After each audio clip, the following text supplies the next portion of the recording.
میں ہوں ایک نامعلوم چہرہ، ایک ایسی داستان جو وقت کی لہروں میں کہیں گم ہو گئی ہے۔ یہ کہانی ہے ہندوستان کے ایک امیر ترین گھرانے کے اس لڑکے کی جس کی انگلی پکڑ کر خوش قسمتی چلتی تھی۔ وہ میں تھا۔ میں ان کا اکلوتا بیٹا تھا۔ میری ہر خواہش ان کی پلکوں پر سج جاتی تھی۔ پھر جوانی آئی، محبت کی کلی کھلی۔ ایک نامور خاندان کی لڑکی میری شریکہ حیات بن گئی۔ ہماری دنیا روشن تھی۔ ہمارے بچے ہمارے آنگن میں پھولوں کی طرح کھلے۔ سب کچھ مکمل تھا، مگر میری ذات کے اندر ایک ایسی ہوس، ایک ایسا نامعلوم خالی پل پڑ رہا تھا جسے میں خود بھی نہ سمجھ سکا۔ اور پھر میرے گھر میں خاموشی چھا گئی۔ میری پہلی بیوی جس نے مجھے دنیا کا ہر سکھ دیا تھا، اب میری دولت اور میرے تکبر کے بوجھ تلے دب گئی تھی۔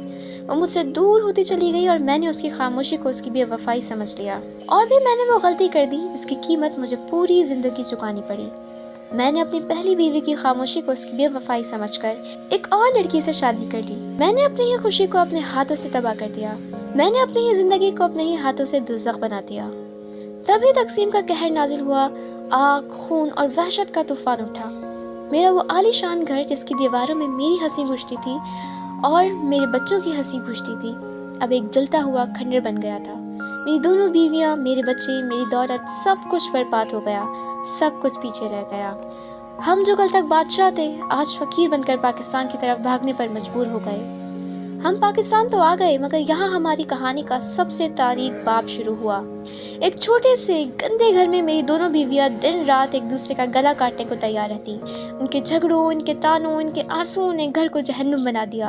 ان کا ہر لفظ مجھے زہر لگتا تھا۔ میں جو کل تک محلات میں حکومت کرتا تھا، اب اپنی ہی بے وقوفیوں کا قیدی بن کر رہ گیا تھا۔ میں نے ہار نہیں مانی۔ میں نے ہر وہ کام کیا جو ایک غریب آدمی کر سکتا ہے۔ میں نے سڑکوں پر بوجھ اٹھایا، میں نے سبزی بیچی، میں نے لوگوں کے جوتے پالش کیے، مگر میری تقدیر نے مجھ سے منہ موڑ لیا تھا۔ ہر کام میں ناکامی، ہر موڑ پر شکست۔ میں جتنا آگے بڑھنے کی کوشش کرتا، اتنی ہی گہری کھائی میں گرتا جاتا۔ میری دولت، میری عزت، میری امید، سب کچھ مٹی میں مل گیا۔ تبھی میری صحت نے بھی ساتھ چھوڑ دیا۔ میں بیمار ہو گیا، ایک ایسی بیماری جس کا کوئی علاج نہیں تھا۔ میں اکیلا اسپتال کے ایک وارڈ میں پڑا تھا۔ میرے پاس نہ میری بیویاں تھیں، نہ میرے بچے، نہ میری دولت، صرف میں اور میرا درد۔ میری دونوں بیویاں مجھ سے ناراض تھیں۔ انہوں نے مجھے مرنے کے لیے چھوڑ دیا تھا۔ اور پھر میں مر گیا۔